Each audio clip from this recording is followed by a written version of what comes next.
Hey guys, it's Chloe. I wanted to do this video for those of you that have issues with self-taping. Maybe you can't get to a self-tape studio and maybe it's expensive and you can't afford it. Now what you need to do then is you need to be able to do it on your own. I'm doing this video on my phone and I'm actually holding my phone out as if I'm doing a selfie. That's not what you want to do. So let me go over the basic things. Make sure that whatever you're wearing for the self-tape is properly pressed. It's an audition, okay? When I ask you for a self-tape, it'll be a self-tape either for me, and if it's a great self-tape, then what's going to happen is I'll put it up on your casting workbook or your breakdown service or Actors Access. So nice, clean, pressed, whatever, unless you're playing like a I know, street person or something like that, then that's different. You can be a little bit wrinkly. And also, audio. Make sure that we can hear you. If they don't hear you, they're not even going to look at it. If it's not technically set up, they're not even going to look at it.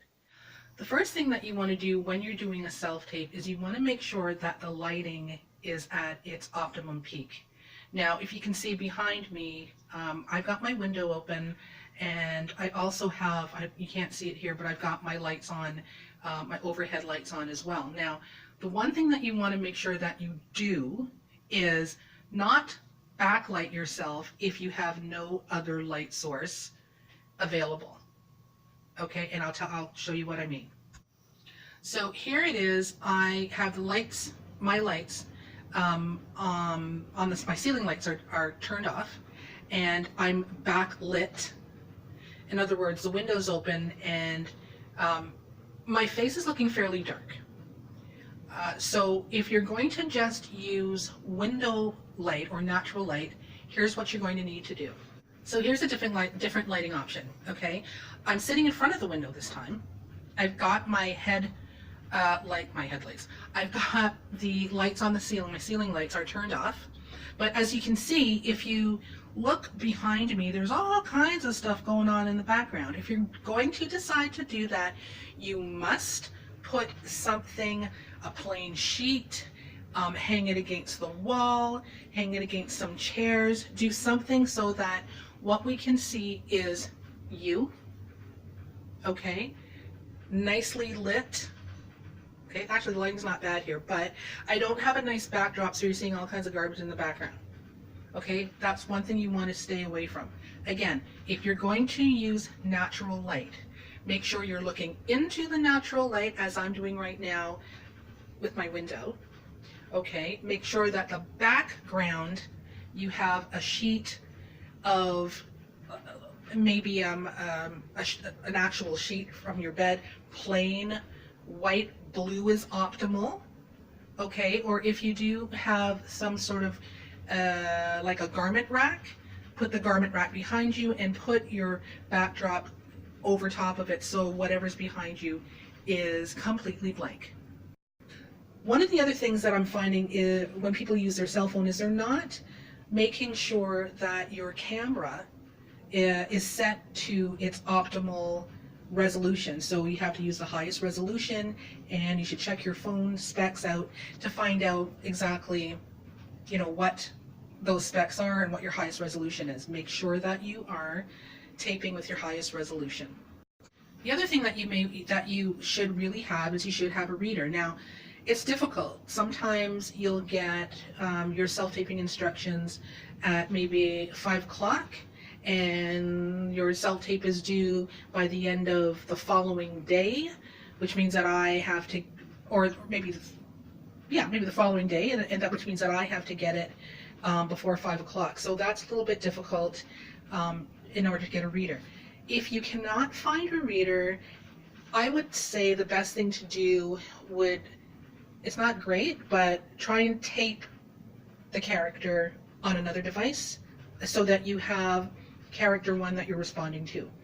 If you are working with a reader, make sure that your camera is set up, and then make sure that the reader is at least, I'd say about, about 5 paces behind. Okay, the reader should speak with a normal voice because we're interested in hearing you and not the reader.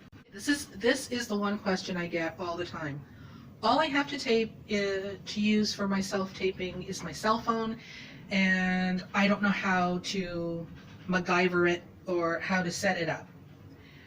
Some of the things that I do right now, I'm just holding the phone. So it's, yeah, my arm's killing me, but I've been able to hold my phone pretty steady. For you, I would not suggest that you do that. Okay, please don't do that. Also, angle makes a huge difference. Okay, the angle of the camera. Okay, what you need to do is you need to find a way. What I do sometimes is I'll take a pant coat hanger. I'll show that to you in a few minutes. A pant coat hanger. I will clip it to my phone, and then I'll take a chair and just duct tape it to a chair and put the chair sort of elevated, maybe on a bed or maybe on another chair, so it gives you a little bit of a down angle. Give me a moment and I'll go and get the hanger and show you what I mean. There are ways that you can, I think the dollar store, I thought I saw the dollar store have an actual cell phone mount. Dollar store, inexpensive cell phone mount. MacGyver it somehow and make it work. Okay, they're truly, I would suggest that you don't use your laptops, because it has the angle is not correct unless you can have the laptop up high angling downwards. You should always be doing your self-taping standing up anyhow. Some of your self-tapes, if they're done incorrectly, technically will not be seen by the casting director, because technically it's not set up properly. You're not framed. That's the other thing. Your framing should be just mid-chest up past your head. When you do your slate, it's a full body shot. Right? Full body shot. Hi, my name's Chloe. I'm 5'8". Right? Either zoom in or cut it and then set up your phone again so that you can frame it halfway and up past your head. Okay? You should also be doing your taping with your phone in landscape. I'm going to turn my phone off. Okay? This is landscape, so you get a wider field of view. Okay? Wider field of view. And when you're speaking, right now, I'm looking, it looks like I'm looking right at you. I'm looking at the eyepiece. But when you do your self-tape, you should be looking just slightly past the corner of your phone and answering your, just past the eyepiece, and you're answering back to your character. Okay, it's about 5 to 10 degrees past the edge of the phone or the eyepiece. I'm turning my phone back around. Please give me a call.